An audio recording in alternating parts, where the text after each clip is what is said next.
Olá, querida igreja, eu espero que estejam todos bem.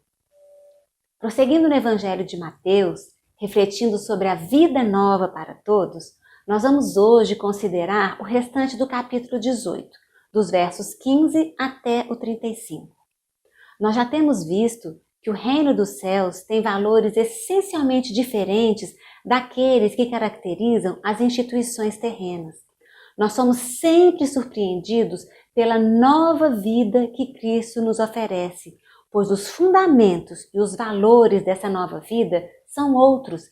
A lógica que orienta essa nova vida é completamente diferente da lógica terrena. Nós aprendemos com Jesus que o maior no reino dos céus é o humilde, como uma criança. Aprendemos também que cada um dos pequeninos interessa, é importante, tem valor. O Pai Celestial não quer que ninguém se perca, quer que todos sejam achados. Na nossa lógica humana, o maior seria o mais forte, o mais poderoso, o mais rico, o mais qualquer coisa, menos uma criança. Na nossa lógica, se houvesse 100 pessoas e uma quisesse ir embora, quisesse se afastar, nós não nos importaríamos, diríamos que não faria falta porque ainda ficariam 99. Mas no reino dos céus é totalmente diferente. Com esse pano de fundo, Jesus conta uma história para ajudar os discípulos a compreenderem mais um valor invertido do reino dos céus. Jesus havia ensinado seus discípulos sobre o perdão, mas eles o interpretaram mal. Então Jesus conta uma parábola, uma história, para corrigir a percepção deles sobre o que havia sido ensinado. Nós vamos olhar primeiro para a história e depois nós vamos retomar o ensino. A história é conhecida como a parábola do credor incompassivo ou do servo impiedoso. Jesus conta a história de um rei que desejava acertar as contas com os seus servos. E assim que esse acerto de contas se inicia, um servo que lhe devia uma quantia enorme é trazido à sua presença.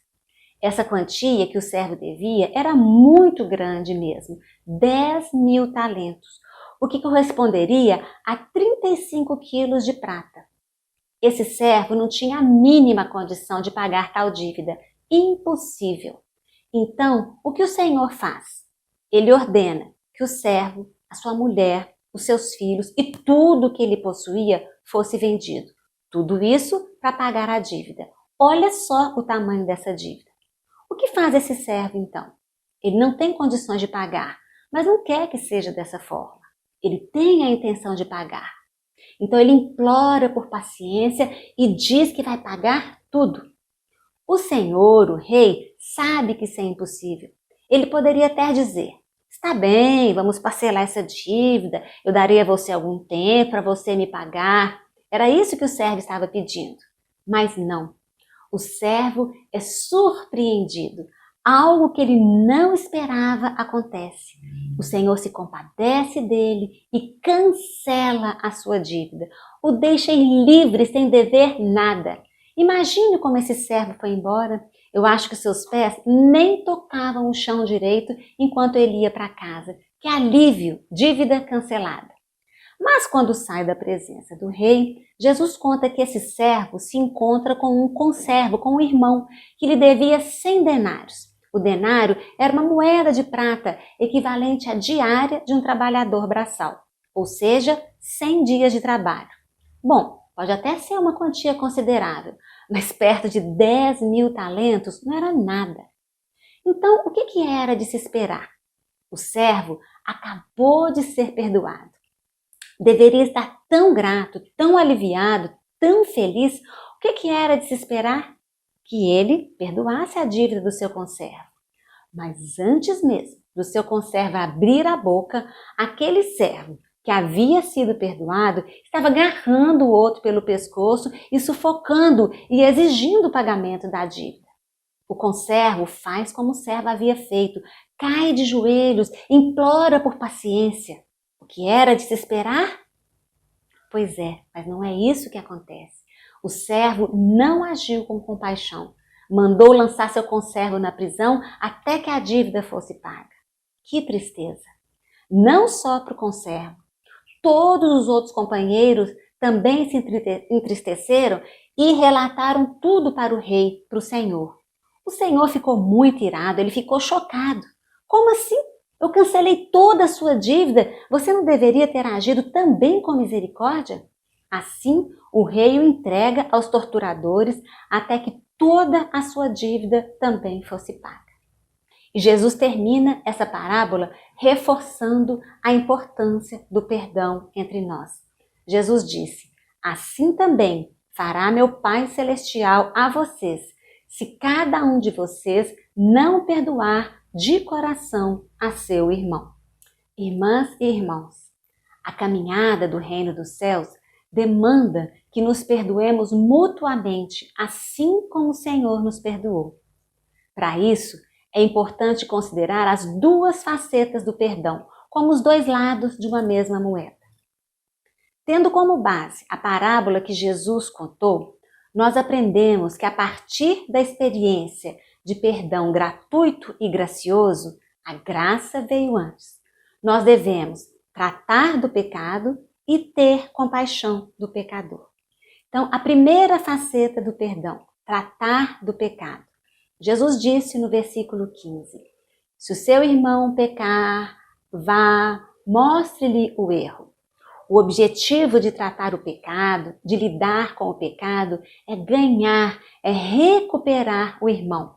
Não é agir como se nada tivesse acontecido. Não é deixar para lá, fingir que está tudo bem, quando na verdade não está.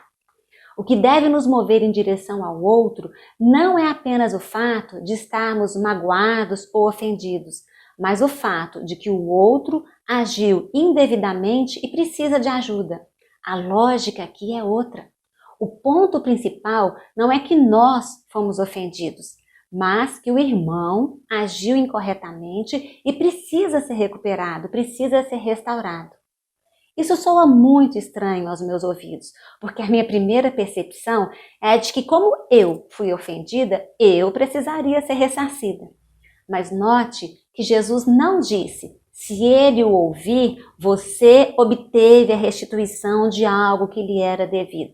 As palavras de Jesus são, se ele o ouvir, você ganhou seu irmão. O objetivo de ir até o irmão não é a pessoa que foi ofendida recuperar algo, mas o ofensor ser restaurado. Assim, a comunhão entre os irmãos é restaurada. Quem é o maior no reino? O que se humilha. O que o pastor faz em relação à ovelha que se perdeu? O pastor a busca. Quando nós buscamos quem nos ofendeu, nós estamos agindo como uma criança humilde e também como pastor que busca suas ovelhas perdidas, como Deus em Cristo fez com cada um de nós. Nesse ato de ir até o irmão, Jesus nos ensina que, se for necessário, nós podemos contar com a ajuda de outros, de pessoas mais sábias, sempre pensando em ganhar, em recuperar a pessoa que se afastou por causa do pecado cometido. A palavra ganhar é utilizada no sentido de acumular riqueza, sugere que há valor naquilo que está sendo procurado para quem procura. Houve uma perda, é necessário que algo ou alguém, no caso, se recupere. Jesus nos ensina também que nesse movimento de restaurar o irmão, nós podemos contar com a sua presença, pois ele promete que, estando 2 ou mais reunidos em seu nome, ele estará conosco. Então nós não devemos poupar nenhum esforço para solucionar os problemas que surgem entre nós. Nós não devemos aceitar nenhuma situação em que haja ruptura das relações pessoais entre os membros da comunidade. Você se lembra quando Jesus disse que, se alguém for levar oferta no altar, se lembrar de que o irmão tem algo contra ele, deve primeiro buscar a reconciliação para depois apresentar a oferta? Nós somos responsáveis uns pelos outros. Esse seria um lado, uma faceta do perdão.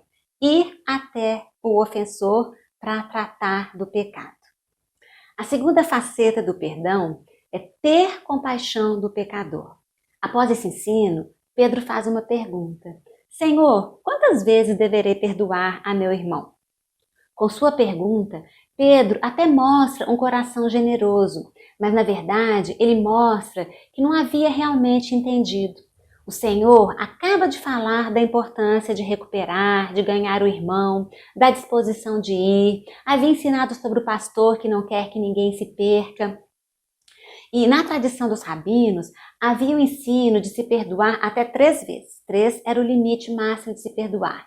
Então Pedro está sendo até generoso, porque ele pergunta, Senhor, até quantas vezes devo perdoar meu irmão? Até 7 vezes? 7 vezes? Estaria de bom tamanho, mais do que o dobro recomendado. E Jesus, ele responde com uma provocação.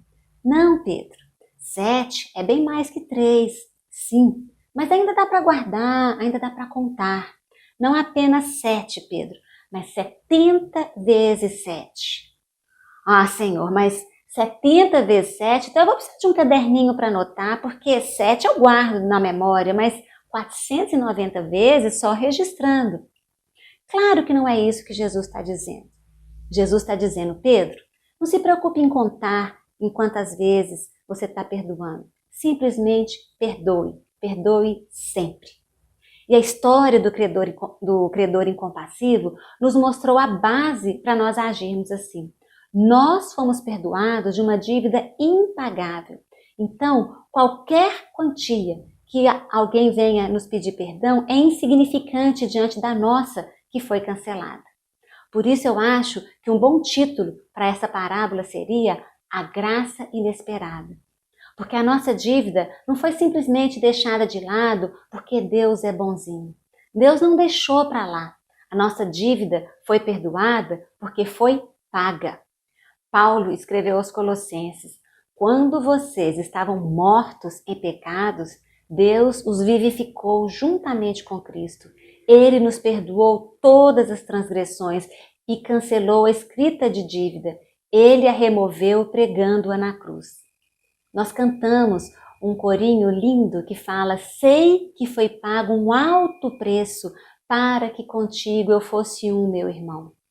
Isso não pode ser apenas uma linda canção, precisa se tornar uma realidade nas nossas vidas. A nossa dívida era impagável. Como nós vamos agir? Nós vamos seguir a nossa natureza carnal que deseja agarrar o ofensor e sufocá-lo e exigir que ele nos pague o que nos deve? Ou nós vamos agir no sentido de ganhar o irmão, de ir até ele e, ouvindo o seu pedido de perdão, dar o que recebemos? O perdão não é um sentimento, é uma atitude. Tratar o devedor, tratar o ofensor como se ele não nos devesse mais nada. Deixar o outro ir embora livremente, não ficar remoendo, lembrando da dívida. O senhor do servo devedor cancelou a dívida e o deixou ir. Os sentimentos certamente se ajustarão quando liberarmos o perdão. Talvez um lembrete nos ajude nisso. Normalmente nós pensamos que seremos sempre o ofendido que vai até o irmão para ganhá-lo. Nós vamos ser aquele que fez o empréstimo e que não recebeu o devido pagamento. Mas se há um ofendido, há um ofensor. Se há uma dívida, há um devedor. E nós podemos ser esse ofensor. Nós podemos ser esse devedor. Como nós gostaríamos de ser tratados estando nessa posição? Jesus terminou a história reafirmando uma verdade já ensinada no Sermão do Monte e na oração do Pai Nosso. Bem-aventurados os misericordiosos, porque obterão misericórdia. Perdoa as nossas dívidas, assim como perdoamos aos nossos devedores. Pois se perdoarem as ofensas uns dos outros, o Pai Celestial também lhes perdoará. Mas se não perdoarem uns aos outros, o Pai Celestial não lhes perdoará. Concluindo, então, nós vemos que os perdoados também perdoam. Seguir esse ensino de Jesus está além de qualquer capacidade humana. Tratar o pecado com seriedade, buscar o ofensor, ter compaixão de quem peca contra nós e perdoar 70 vezes 7, perdoar sempre. Como nós vamos ser capazes de viver assim? Nós fomos perdoados de uma dívida impagável pela graça. E pela mesma graça, nós podemos ser capacitados a perdoar os nossos conservos. Eu termino com a conhecida oração de Davi no Salmo 139. Sonda-me, ó Deus, e conhece o meu coração. Prova-me e conhece as minhas inquietações. Vê se em minha conduta algo te ofende e dirige-me pelo caminho eterno. Que o Senhor nos abençoe e nos capacite a perdoar assim como nós somos perdoados.